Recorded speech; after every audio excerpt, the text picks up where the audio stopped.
Assalamualaikum, salam Malaysia Madani. Kanta 744 mendahului berita dimulakan dengan rangkuman laporan utama dalam segmen esensi. Agenda reformasi tata kelola pentadbiran selain hal berkaitan integriti dan anti rasuah terus menjadi tekad serta keutamaan kerajaan Madani. Perkara itu ditegaskan Perdana Menteri sewaktu sesi perjumpaan bersama ahli-ahli jawatankuasa pilihan khas tata kelola integriti dan anti rasuah Dewan Negara di Putrajaya hari ini.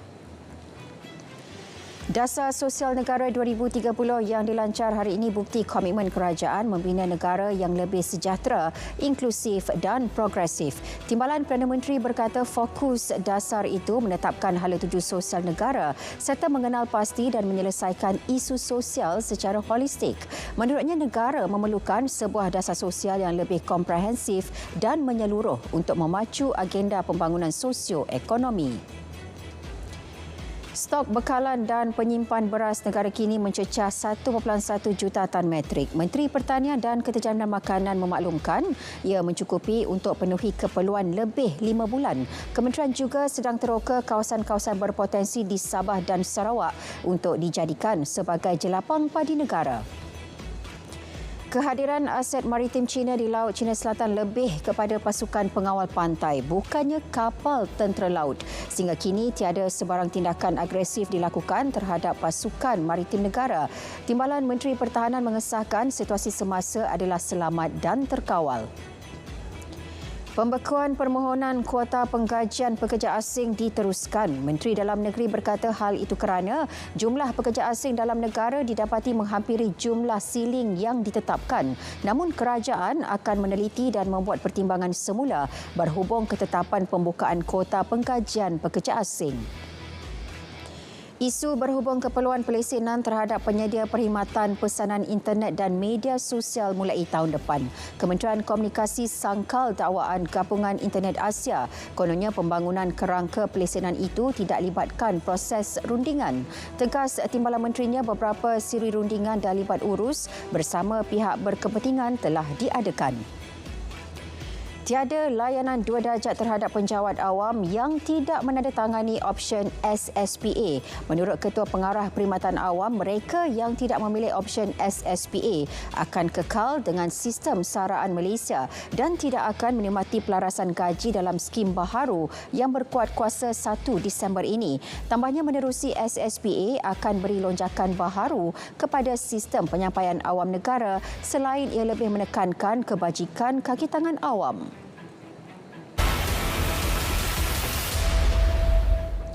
Polis sudah kenal pasti nama individu yang dipercayai mengurung anak bekas pemimpin Al-Arkam, Umu Atiyah Asy'ari. Ketua Polis Negara berkata nama individu terbabit dikenal pasti berdasarkan laporan yang dibuat serta menerusi YouTube seperti dinyatakan mangsa. Menurutnya, siasatan masih dijalankan bagi mengesan individu berkenaan. Sementara itu, beliau juga tidak menolak kemungkinan ada ahli GISBH lain turut dirogol namun tidak tampil buat laporan. Dalam pada itu, status ajaran GISBH sama ada sesat atau tidak akan diputuskan oleh Jawatankuasa Fatwa Wilayah Persekutuan Khamis ini. Sementara itu, Mufti Wilayah Persekutuan berkata untuk tujuan penguatkuasaan, fatwa sedia ada iaitu ajaran Al-Arkam dan Rufaqa boleh diguna pakai. Setakat ini, Melaka, Perlis, Selangor, Sabah dan Pulau Pinang telah fatwakan ajaran GISBH sebagai sesat. Met Malaysia mengeluarkan amaran hujan berterusan kategori waspada yang dijangka berlaku di beberapa negeri selama 3 hari. Hujan berterusan dijangka melanda kawasan pedalaman serta kawasan pantai barat, Kudat, Sandakan dan Beluran di Sabah. Situasi sama diramal berlaku mulai 23 hingga 25 Oktober ini di seluruh labuan. Banjir di Temerloh Pahang kini pulih sepenuhnya. 133 penduduk terjejas yang berlindung di PPS SMK Sri Semantan dibenar pulang ke rumah masing-masing sejak semalam. Ketika ini penduduk giat membersihkan kesan banjir di rumah mereka. Polis sedang menyiasat bunyi letupan dan gegaran yang berlaku di sekitar Ipoh pada 11.06 pagi tadi. Hasil semakan tiada latihan berkaitan letupan dijalankan pasukan gerakan Ulu Kinta. Pejabat tanah dan galian juga mendapati tiada letupan dijalankan di kuari sebelum 12.30 hari. Sementara Met Malaysia pula mendapati tiada sebarang aktiviti seismik berlaku. Justru orang ramai diminta tidak membuat sebarang spekulasi.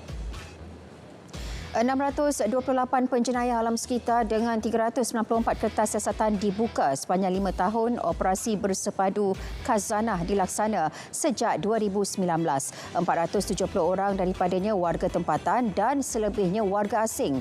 Operasi turut melibatkan nilai sitaan lebih 256.3 juta ringgit. Operasi sebagai usaha melindungi sumber nadi bumi dan gali sekaligus menghalang cubaan melombong emas secara haram.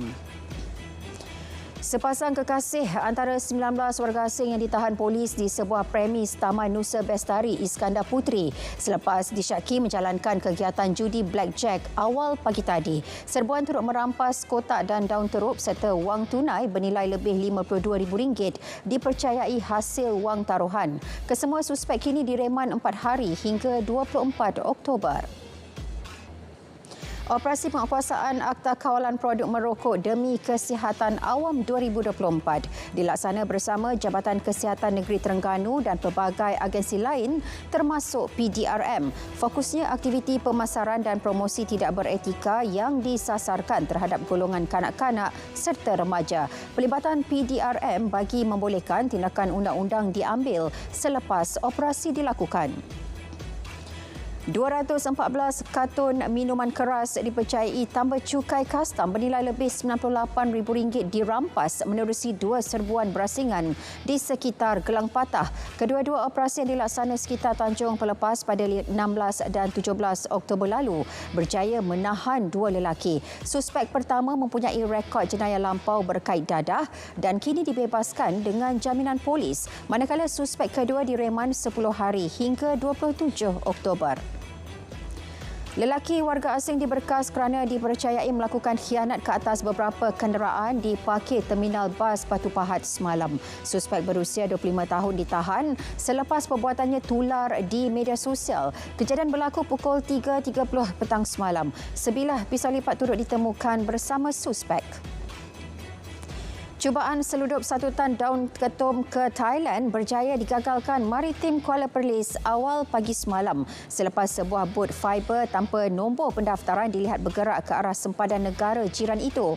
Panik dengan kehadiran pihak berkuasa, 2 suspek meloloskan diri dan meninggalkan beberapa bungkusan plastik hitam mengandungi daun ketum. Anggaran nilai rampasan bernilai RM100,000.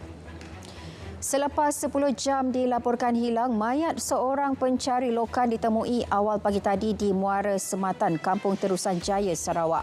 Mangsa Muhammad Nazratul Kamil, 26 tahun, ditemui penduduk kampung pukul 1.49 pagi, kira-kira 1 kilometer dari lokasi terakhir dia dilihat. Nazratul dipercayai lemas akibat dibawa arus sungai ketika cuba menyeberang pada pukul 2 petang semalam. Mahkamah Session Kuala Lumpur membenarkan kes salah guna wang infak oleh pempengaruh media sosial dipindahkan ke Mahkamah Session Shah Alam. Kebenaran itu bagi membolehkan kes dibicarakan bersama 10 pertuduhan lain. Sebutan semula kes pada Rabu ini dan wang jaminan RM50,000 dilanjutkan. Muhammad Hazalif, 30 tahun, didakwa menyalahguna wang tunai RM63,605 bagi tujuan iftar dan infak daging korban. Selain 10 tuduhan salah guna wang derma berjumlah RM1.52 juta bagi tujuan infak. Sebanyak RM50,000 disumbangkan Perdana Menteri Datuk Seri Anwar Ibrahim kepada Rumah Persatuan Penulis Nasional PENA. Ia bertujuan membaik pulih fasiliti Rumah PENA sebagai tanda sokongan kerajaan terhadap usaha memartabat dunia penulisan dan kesusasteraan negara. Menerusi hantaran di Facebook, beliau berkata bantuan itu disalurkan setiausaha politiknya. Lebih 400 balang kuih raya diagihkan kepada kaki tangan Jabatan Penyiaran menjelang sambutan Deva Bali. Ketua Pengarah Penyiaran berkata, inisiatif itu simbolik dalam berkongsi kegembiraan sekaligus mencerminkan keharmonian masyarakat berbilang kaum. Menurutnya, aktiviti tersebut sudah menjadi rutin setiap kali menjelang sambutan perayaan. Ia juga sebagai tanda penghargaan kepada petugas yang bakal bekerja pada hari cuti umum tersebut. Kementerian Pendidikan Tinggi tegas mempertahan kebebasan ahli akademik universiti tempatan dalam menyuarakan pandangan. Menterinya berkata kebebasan itu perlu bersandar kepada kepakaran masing-masing. Beliau juga tidak mahu sebarang tindakan yang diambil pihak universiti termasuk Akta 605 Akta Badan-Badan Berkanun Tata Tertib dan Sejaj akan mengekang golongan itu untuk bersuara. Isu pendidikan tinggi antara agenda besar yang akan dibincangkan dalam Sidang Kemuncak ASEAN 2025. Menteri Pendidikan Tinggi berkata kebanyakan negara ahli menyambut baik cadangan itu. Beliau turut meletakkan harapan semua ahli akademik dan kaki tangan universiti dapat membantu dalam menjayakan agenda berkenaan.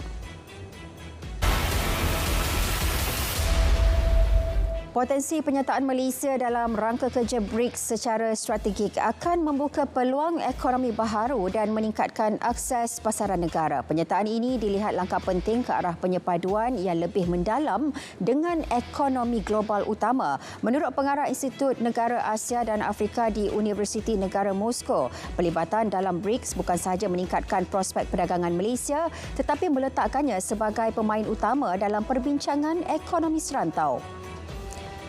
Permintaan untuk pengangkutan udara dijangka secara purata meningkat 4.3% setiap tahun untuk tempoh 20 tahun akan datang berikutan pemulihan dalam industri penerbangan. Menteri Pengangkutan berkata situasi ini akan mewujudkan 15.5 juta peluang pekerjaan secara langsung dan menyumbang 1.5 trilion dolar Amerika kepada keluaran dalam negara kasar KDNK global menjelang 2036. Bagi industri penerbangan, Malaysia pula dijangka mengembang 4% dalam pergerakan penumpang. Golongan nelayan juga tidak dipinggirkan dalam Belanjawan 2025. Pelbagai insentif dan kemudahan disalurkan. Ini termasuk kenaikan kadar siling bantuan bina baharu atau penempatan semula rumah nelayan sebanyak 50% di Semenanjung serta 32% di Sabah dan Sarawak. Pengerusi Persatuan Nelayan Kuala Kedah berkata, belanjawan ini tanda prihatin kerajaan. Ia menaikkan semangat nelayan untuk terus meningkatkan produktiviti dalam membekalkan hasil laut kepada negara. Peningkatan bantuan untuk warga emas dari RM500 ke RM600 sebulan dilihat signifikan dengan peralihan menuju negara menua. Pensyarah kanan Fakulti Ekonomi dan Pengurusan UKM berpendapat usaha kerajaan itu harus dipuji dalam memastikan golongan ini tidak ketinggalan. Menurutnya, satu ekosistem yang bersepadu perlu dilaksana dari sekarang bagi menangani masalah atau cabaran dihadapi warga emas, terutamanya aspek kesihatan dan kesejahteraan. Tidak cukup berterusan membedil utara Gaza. Israel juga didakwa lebih menolak permintaan kecemasan daripada UNRWA untuk menyelamat mangsa yang terperangkap di bawah runtuhan akibat serangan penjajah terbabit. Menurut pegawainya, situasi kebeluran di utara ketika ini terus memburuk akibat pembunuhan beramai-ramai oleh Israel ke atas orang awam Gaza. Kepungan Zionis di Jabalia dan kawasan utara juga telah menyebabkan kegagalan akses kepada keperluan asas termasuk air. Satu letupan besar berlaku berhampiran lapangan terbang antarabangsa Beirut, Lubnan pada malam Ahad waktu tempatan. Kira-kira 40 minit selepas letupan terbabit, sebuah pesawat ME-249 dari Dubai dilihat mendarat di lapangan terbang itu. Tiada sebarang maklumat awal mengenai punca letupan dan jumlah mereka yang cedera. Jutaan rakyat Cuba masih terputus bekalan elektrik selepas taufan Oscar melanda negara itu. Gangguan bermula sejak pagi Jumaat waktu tempatan akibat grid kuasa negara yang usang mengalami kegagalan. Menurut Menteri Tenaga, usaha memulihkan bekalan elektrik terus dipergiat selain menjangkakan ia kembali pulih sepenuhnya Isnin atau Selasa ini. Presiden Baharu Indonesia Prabowo Subianto memperkenal anggota kabinetnya yang terdiri daripada 48 anggota yang merupakan gabungan muka lama daripada pentadbiran bekas Presiden sebelum ini dan pelantikan baharu. Pelantikan yang disifatkan strategi ini bertujuan berdepan cabaran bagi penggal 2024-2029. Sekian Kanta 744 dari Sungai Kesegara, Palestin. Pasti Merdeka. Saya Nurul Sahira Razia. Assalamualaikum. Salam Malaysia Madani.